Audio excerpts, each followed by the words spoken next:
jangan pernah berhitung atau memilah-milah ini tanggung jawab saya, ini bukan.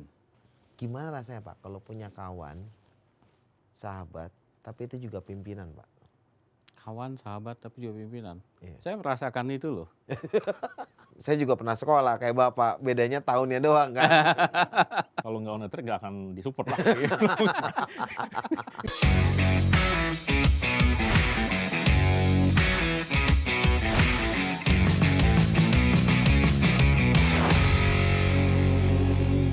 Terima kasih buat teman-teman Validita Channel.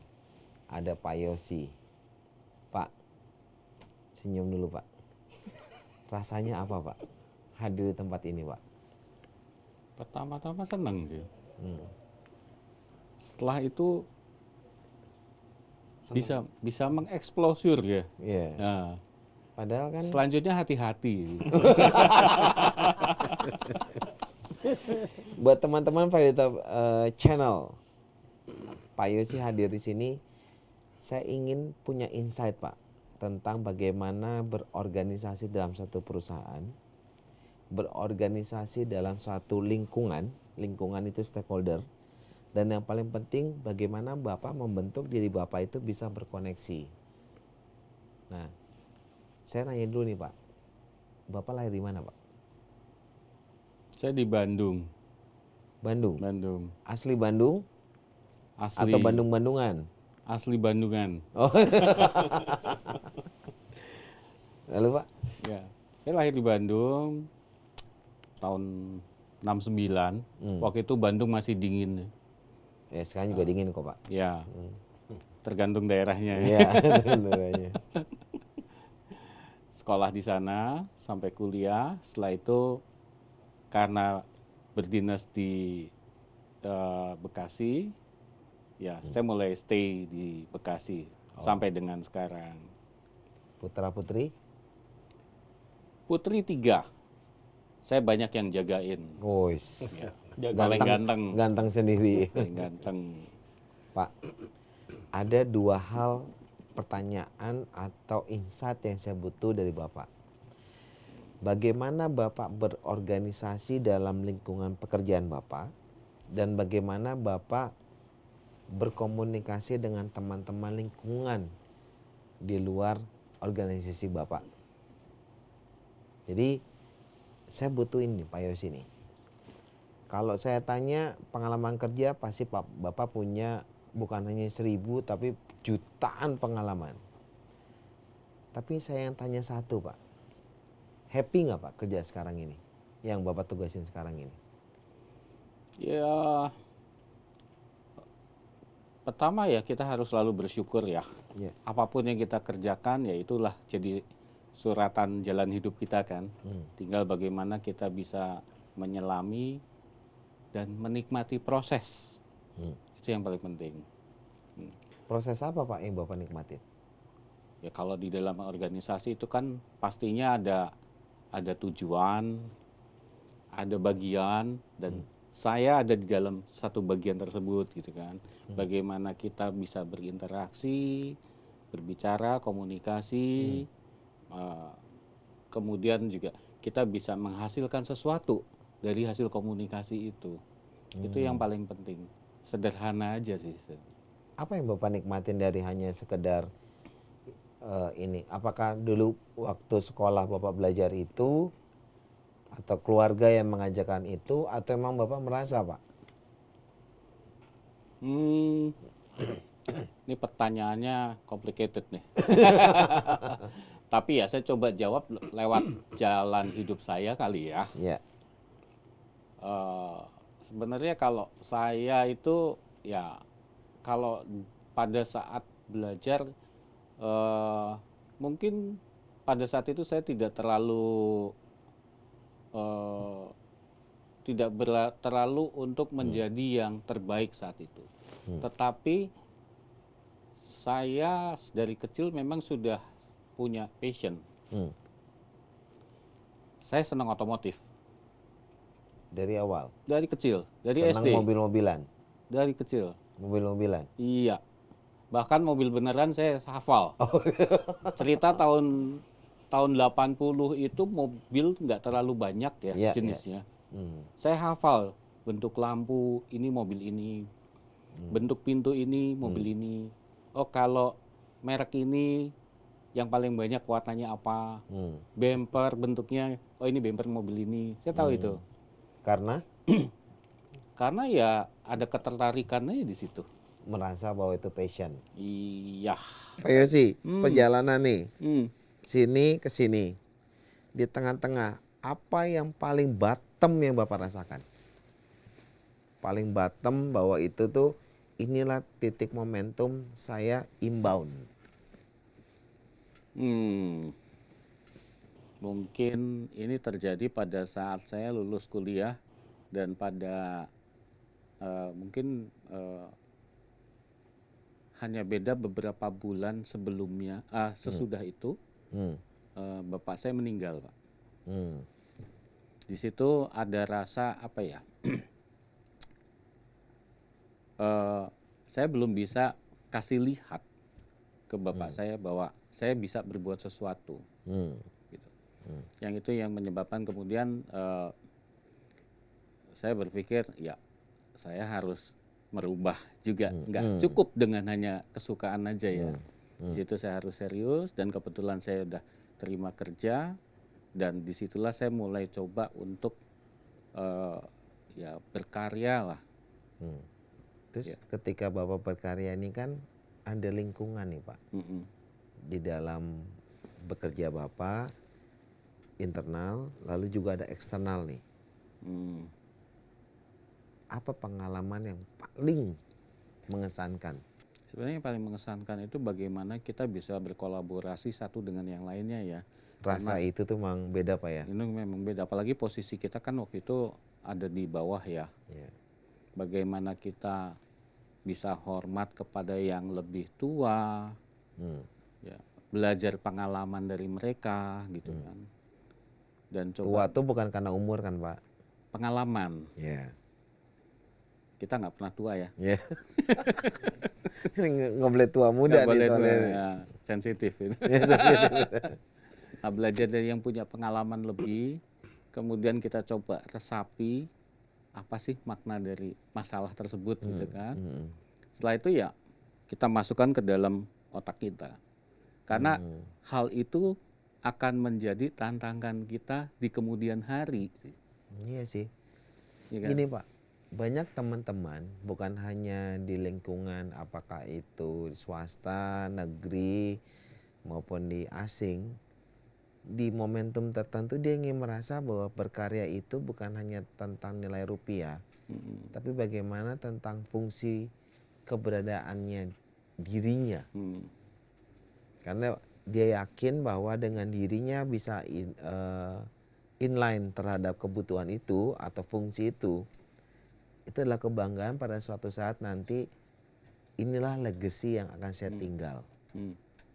Padahal pada saat muda Bapak mungkin belum pernah terpikirkan tuh. Iya. Itu gimana tuh Pak? Itu sejalan dengan waktu dan pengalaman ya. Akhirnya kita bisa merasakan yang terpenting adalah dari setiap stepping proses yang ada itu kita coba harus sediakan waktu untuk kemudian kita renungkan sih Pak. Apa sih makna di belakang ini semua gitu loh. Apa sih artinya? Kenapa saya harus begini? Ya. Dan mungkin ada satu hal lagi yang saya pikir itu penting buat kita semua. Ini adalah jangan pernah berhitung atau memilah-milah ini tanggung jawab saya, ini bukan. Kalau bisa dilakukan, lakukan. Karena melakukan yang lebih itu artinya belajar kan. Belajar yang di luar kewenangan kita. Gimana rasanya Pak kalau punya kawan, sahabat, tapi itu juga pimpinan Pak? Kawan, sahabat, tapi juga pimpinan. Iya. Saya merasakan itu loh. Jangan liriknya saya Pak, kan nanya ke saya yang nanya. Saya lagi mengingat. Kayak ya. Itu terjadi saat ini juga terjadi masa lalu. Yang pada saat saya belajar bekerja itu kan di masa lalu ya. Iya. Pengalaman ya. Tapi justru di situ kita bisa sharing lebih sih sebenarnya. apa yang tidak bisa saya lihat dari sudut pandang saya itu kemudian jadi masukan. Itu dalam struktur organisasi kan? Ya, Kan sahabat, teman, dan pimpinan ternyata. iya, Itu pimpinan, sahabat, sahabat dan teman ya. teman. Karena saya ngeliat gini, Pak Yosi ini punya karakter yang mudah berkomunikasi. Oh, Tanpa harus melihat siapa itu dia, siapa itu ini gitu. Itu yang saya lihat. Makanya kenapa saya lihat gimana rasanya Pak ketika punya pimpinan ternyata tuh sahabat juga, punya teman sejawat ternyata tuh juga sahabat juga. ya. Sahabat terjadi kan karena ada kepercayaan, ada kesamaan seperti itu ya. Iya. Tapi ya kembali lagi kita kan harus Seperti itu dulu kita sekolah Pak ya. iya. Iya, iya. Kan saya juga pernah sekolah kayak Bapak, bedanya tahunnya doang kan. Deket ya tahunnya. Zamannya sama lah. Gimana tuh Pak Yosi? Ya yang penting kan di saat kita bekerja tetap harus profesional. Walaupun teman, sahabat, tapi kan ada sesuatu yang harus kita berikan juga. Ya itu jangan sampai lantas karena sahabat terus itu tidak dilakukan juga enggak gitu kan. Iya. Ya, itu pada saat posisi saya memang dulu tuh seperti itu. Kalau sekarang kan saya lebih banyak mengajarkan bagaimana apa yang sudah saya dapat itu ke teman-teman di bagian saya, sehingga mereka juga walaupun belum mencapai posisi seperti saya, tetapi mereka sudah punya sense, sudah punya feeling gitu. Sekarang Pak Yosi ini tanggung jawabnya di mana Pak? Kalau di industrinya? Ya, saya di bagian strategic planning saat ini. Untuk bisa apa ya? Jadi seperti sekretariatan yang membantu manajemen dalam hal mengelola secara perusahaan gitu kan. Di situ ada PR, ada CSR yang bisa kita jalani untuk mensupport image dari perusahaan. Saya tuh agak sedikit deg-degan nih kalau bicara tentang CSR. CSR itu kan bukan hanya a matter of bagi-bagi ya, Iya, tapi juga bagaimana itu bermanfaat. Banyak kawan-kawan yang mendukung Pak. banyak Pak. Justru itu, kalau saya lihat, saya perhatikan ya teman-teman CSR yang ada di lingkungan saya ini justru sebenarnya mereka punya hati sih. Mereka bekerja dengan hati gitu. Mereka ingin memberi gitu kan, dengan hati yang bersih. Konsepnya seperti itu kan. Kita bisa memberi, berbagi dengan hati yang bersih untuk bisa melihat mereka bisa menjadi lebih baik begitu ya. Paham. Itu konsep CSR. Tapi teman-teman itu kan bukan hanya di internal Bapak ya. Di luar Bapak itu juga ada teman-teman yang membantu Bapak kan. Ya jelas tentu. Karena nggak mungkin Bapak sendiri kan. Ya. Sekarang terbayang nggak Pak, jikalau teman-teman di luar Bapak tuh, di luar industri atau di luar perusahaan Bapak tuh nggak ada, gimana tuh Pak rasanya Pak? Misalnya kalau katak dalam tempurung di situ-situ aja, jalan sendiri gitu. Justru konsep dari CSR itu akan maksimal kalau kita buka seluas-luasnya. Kalau kita nggak seperti itu ya kita nggak tahu, ya kita hanya bisa bantu yang deket aja. Padahal lingkungan itu kan besar kan. Itu ya itu yang menjadi sekarang menjadi tantangan mungkin kepala dari CSR seperti itu. Kita harus bisa melihat realita di luar itu seperti apa. Ya, dan Ya, bermanfaat itu terus satu. menerus ya. Dari realita tersebut kemudian kita juga berpikir bagaimana menjembatani mereka supaya bisa stepping up, ya kan? Dari situ mungkin nanti nilai-nilai yang bisa kita kasih akan tepat sasaran dan tepat guna, Ya. gitu kan? Peran CSR industri yang sekarang Bapak sedang dalami atau sedang Bapak tugasi segala macam, pernah nggak sih kita pernah masuk Pak ke dalam suasana CSR itu bukan hanya masalah bagi-bagi.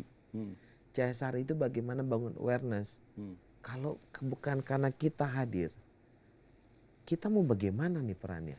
Itu bukan Pak? Ya, itu satu kata kunci juga sih.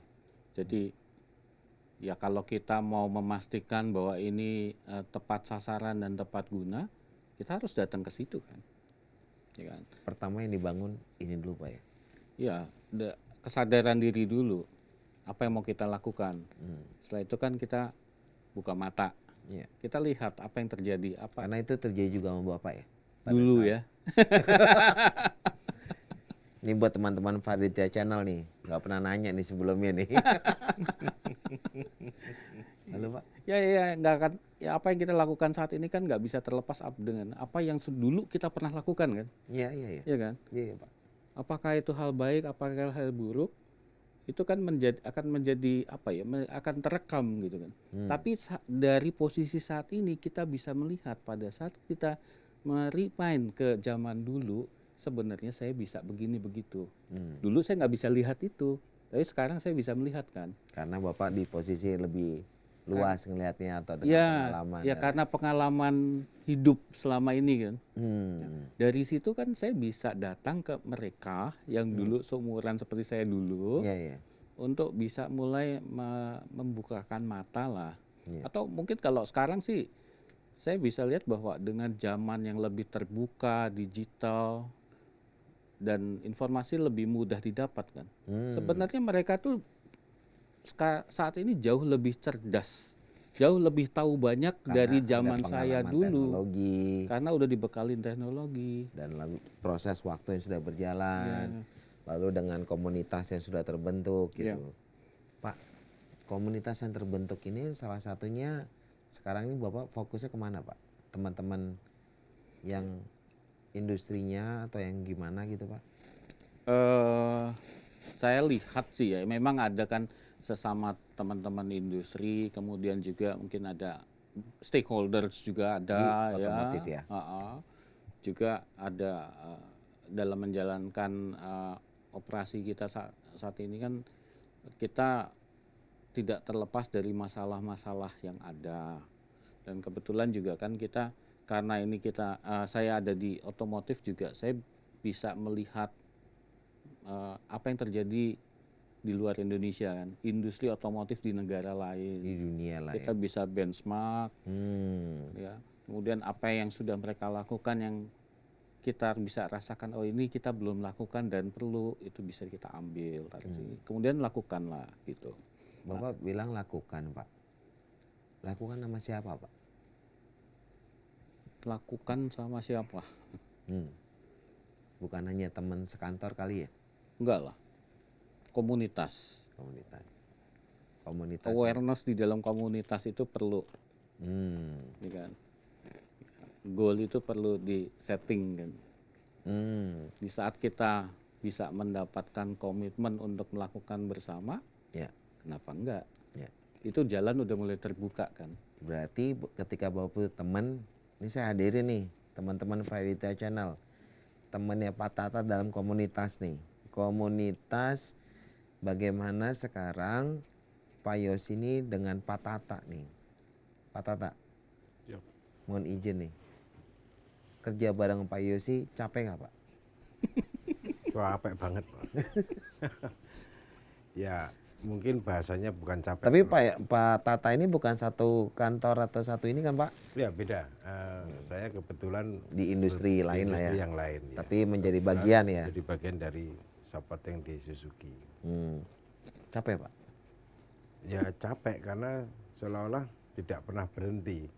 Dikejar terus karena segala sesuatu kan kalau katakanlah dalam konteks kebersamaan yang terbentuk, katakanlah kalau sejak bicara dari bulan April begitu ya, April 2021 itu kan sempat agak mandek, kemudian saat ini sedang kejar-kejaran terus. Tapi Pak Tata udah kenal Pak Yosi udah lama gitu? Cukup lama Pak. Oh, Pak Tata, Pak Yosi juga nih. Saya tadi langsung tertarik nih. Ada pertanyaan paling basic. Ada 3 berarti yang saya tangkap sebagai anchor dari orang-orang muda atau teman-teman muda yang sekarang ini. ada peran orang tua, ada peran-peran guru dalam sekolah, baik itu sekolah formal maupun informal. Ada teman-teman yang mungkin setelah mereka lulus ini menjadi guru. Orang tua adalah guru di sekolah dari SD sampai mungkin dia sekolah atau mungkin kuliah dan lainnya. Lalu juga ada teman-teman industri. Pertanyaan saya satu, Pak. Durasi Pak Yosi dengan Pak Tata ini pendek sebenarnya.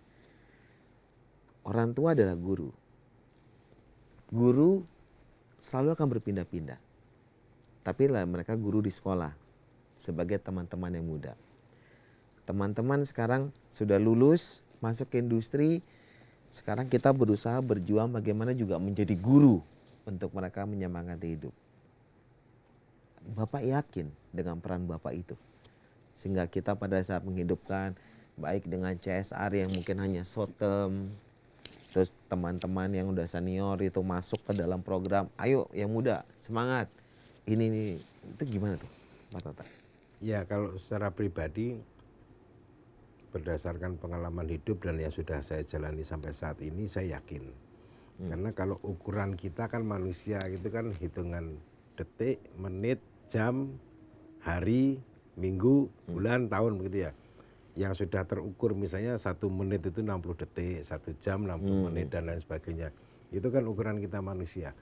Artinya seolah-olah kalau seperti yang Pak Adi tanyakan tadi, nggak mungkin cukup lah seolah begitu. Tapi saya yakin kalau kita bicara waktu dengan Tuhan itu, sebetulnya ukuran 1 menit 60 detik itu bisa jadi 1 menit itu udah seolah-olah sudah sangat sebegitu besarnya. Bisa bertahun-tahun atau apa. Jadi artinya ya lakukan terus. Gimana caranya nanti Tetap ketemu percaya. tembok kita harus jalanin terus, harus percaya bahwa Tuhan itu memang memberkati, menemani kita.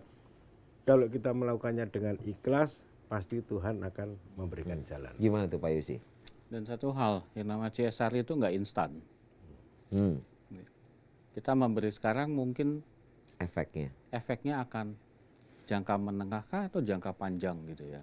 Nah, di dalam dari hari ini sampai dengan jangka menengah jangka panjang, ini kita harus ada effort tambahan gitu. Karena soft skill-nya itu ada di situ. Ya. Yang kita sumbangkan itu kan cuman berupa hardware, fasilitas, tools. Yang sifatnya untuk itu belajar, ya. instan ya. Nah, Udah di depan mata ya istilahnya Pak Yosi ya. dan bukan hanya itu aja sih, kita juga coba untuk saling membuka diri untuk bisa mendapatkan satu sistem. Sistem yang dilakukan selama pengajaran di sekolah itu harus interkoneksi dengan paling enggak minimum requirement di tempat kerja. Ya. Sehingga anak-anak lulusan sekolah ini tidak perlu waktu lama untuk beradaptasi pada saat mulai bekerja. Begini Pak Tata nih, buat teman-teman Faida Channel, ada satu hal yang saya tangkap dari Pak Yosi dengan Pak Tata. Sebelum nanti saya mau tanya nih sama Pak Sodik nih, sebagai rekan kerjanya Pak Yosi. CSR, Corporate Social Responsibility. Saya melihat salah satu industri otomotif, Pak Sodik dengan Pak Yosi ini hadir bersama teman-teman pemasok seperti Pak Tata, salah satunya untuk para SMK atau universitas di belakangnya, itu pengen bangun awareness dulu nih. Saya ngerasain itu nih Pak Sodik. Selain tadi akan nanti saya bertanya tentang bagaimana detailnya, tapi benar nggak itu Pak? Program CSR itu basicnya seperti itu Pak? Kenapa CSR kemudian diartikan sebagai bagi-bagi? Saya sebenarnya bukan ahli di bidang CSR, tapi kan saya lihat gini, kalau perkembangan industri itu yang kenapa ada akhirnya tuntutan CSR itu karena ada efek negatif dari industri itu sendiri gitu.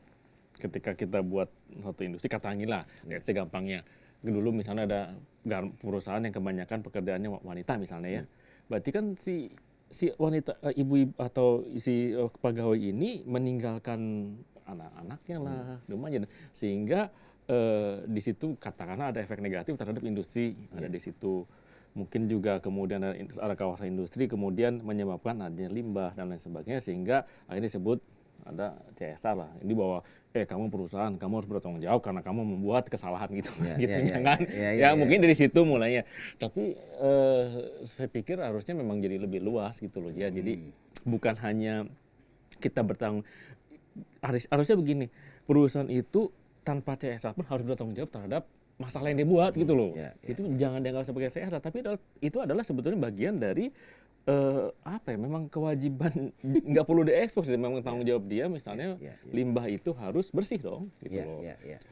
Anak orang ibu-ibu yang ke kantor yang harus ngantor itu harus disediakan apa kompensasinya dong gitu. Jadi kalau memang kita mau bicara CSR, saya pikir harusnya lebih luas lagi tadi. Jadi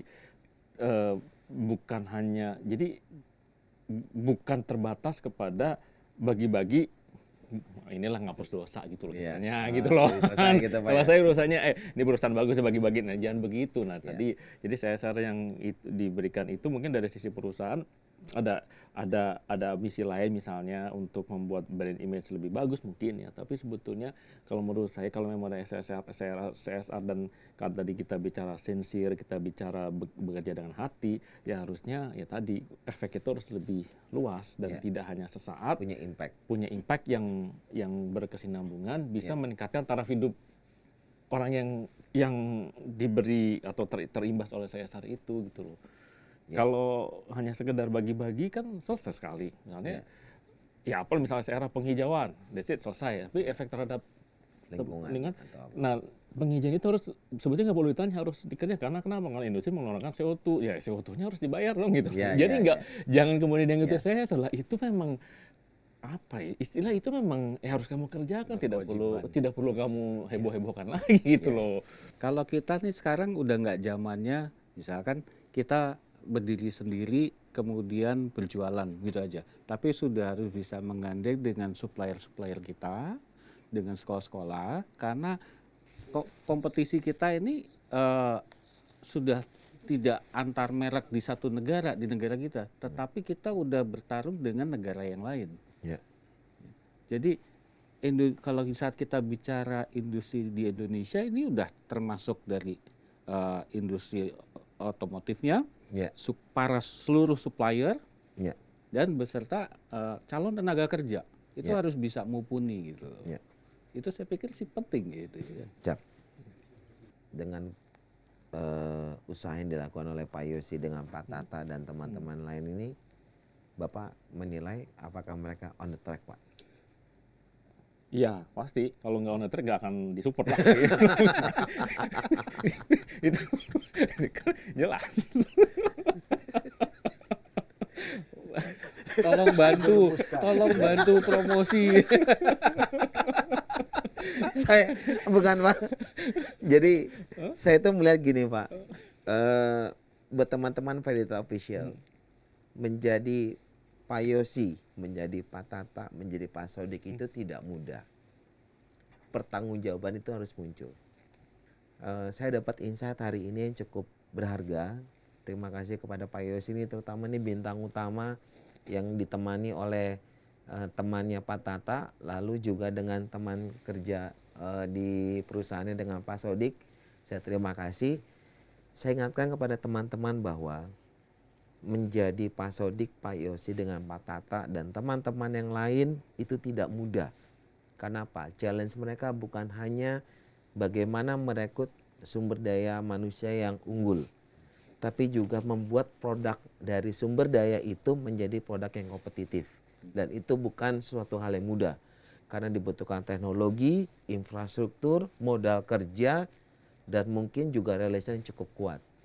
Jadi untuk teman-teman, jangan hanya berharap teman-teman hanya bisa masuk ke dalam ekosistem yang sedang berjalan ini, tapi teman-teman lihat bahwa bagaimana kecepatan atau mungkin kemudahan yang sudah diberikan, baik itu dari program CSR yang tadi Pak Yosi sampaikan, Pak Sudi sampaikan, dengan effort Pak Tata, akhirnya teman-teman itu bisa masuk ke dalam ekosistem yang memang bukan hanya di Indonesia, tapi dunia sedang berkompetisi di dalamnya.